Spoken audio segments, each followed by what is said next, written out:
A primeira vez que vi esta pintura, fiquei muito impressionado com o tom azul, com a predominância do azul. Tudo isto me remeteu, em termos de interiores, para a França, mas claro, o azul tem a ver com a cor heráldica da Casa Pombal. O processo de investigação foi facilitado pelo trabalho do Lourenço Correia de Matos, porque o balizava a pintura de finais da década de 80 e inícios da década de 90 do século XVIII. Portanto, eu teria que encontrar um pintor com umas características muito específicas. E quais são elas?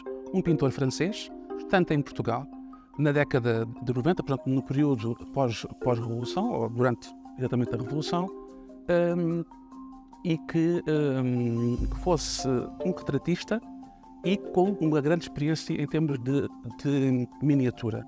E, portanto, além disso, se nós olharmos para esta pintura, vemos que há características muito definidoras em relação aos rostos. Os rostos são trabalhados de forma muito vincada, muito marcada, com a marcação muito nítida das sobrancelhas, e também uma característica muito identitária é esta visão plongée, portanto picada, sobre o pavimento. São características que eu teria que encontrar. Olhando para os pintores que em Portugal, neste período, franceses, estavam ativos em Portugal, o nome surgiu naturalmente, Nicolas de Lerive. Portanto, vendo a pintura dele, em especial uma obra hoje perdida, que é um retrato também de família, mas de uma burguesa nobilitada da região de Cádiz, provavelmente uma pintura feita cerca de 1797, tratando da família O'Crawley.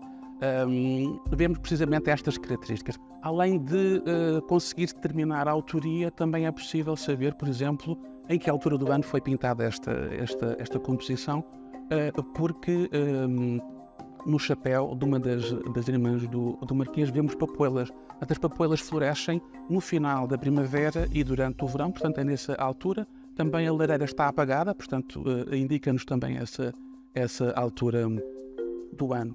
E também a altura do dia em que ela foi pintada, porque o relógio marca as 4 horas da tarde e vemos que este servidor com a libré da Casa Pombal vem servir as duas senhoras de chá. Portanto, aquilo que vemos é um bolo de prata conjugado com um déjeuner de porcelana sob uma bandeja de laca, provavelmente japonesa.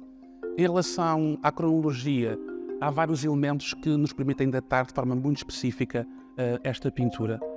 Por um lado, a ambiência, a arquitetura é ainda rocaille. Temos não apenas a lareira com elementos rocaille, mas também a sanca do teto, que tem elementos também rocaille em termos de estuco, o que é normal neste tipo de ambientes. O palácio já existia, portanto esta sala já existia, e a decoração ia sendo alterada ao longo do tempo.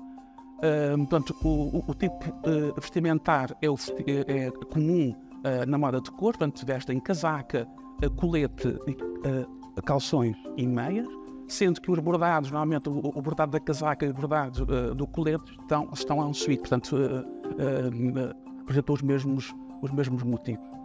No caso da moda feminina é muito interessante. Elas estão vestidas, as duas, com uma variação do chamado robe en chemise, ou chemise à la reine, ou en gaule, ou à la créole, portanto, um tipo de vestimentar mais solto do que aquelas peças de corte muito ajustadas, portanto, já há um período de maior laxidão e que tem que ver com o pronúncio do vestuário império, portanto, em que ela está com uma faixa, elas duas estão com uma faixa que envolve a cintura e, portanto, estas sedas, provavelmente umas gases de seda com estes folhos todos em seda, portanto, são típicos deste final desta década de 80s, 90s.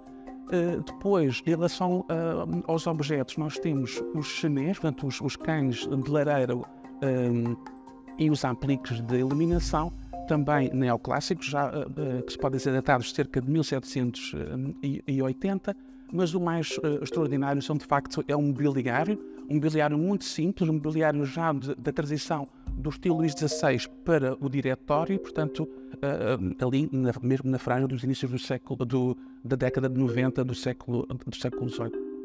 Esta pintura é muito rara no panorama da retratística portuguesa deste período, ao contrário do retrato individual. O retrato em grupo é bastante raro no nosso país e mesmo lá fora não é um tipo assim tão comum. Nós conhecemos uma representação da família do Marquês de Lourissal e dos anos 80, dos meados dos anos 80 do século XVIII, mas representa o Jardim de Inverno, portanto não tem a ver com estes interiores mais aristocráticos, mais nobres, e também estas atividades. O mais interessante, de facto, é o facto delas terem estado a jogar cartas ou poderem vir a jogar cartas em breves momentos, mas estão a ser servidas de chá, uma das bebidas exóticas da época.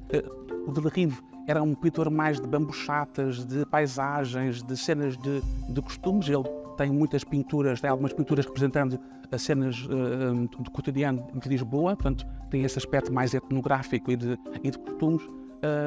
E portanto o retrato surge na atividade de Delrive como uma coisa mais oportunística, mais circunstancial. Portanto, os retratistas eram uma espécie de fotógrafos deste período, portanto estavam sempre em demanda.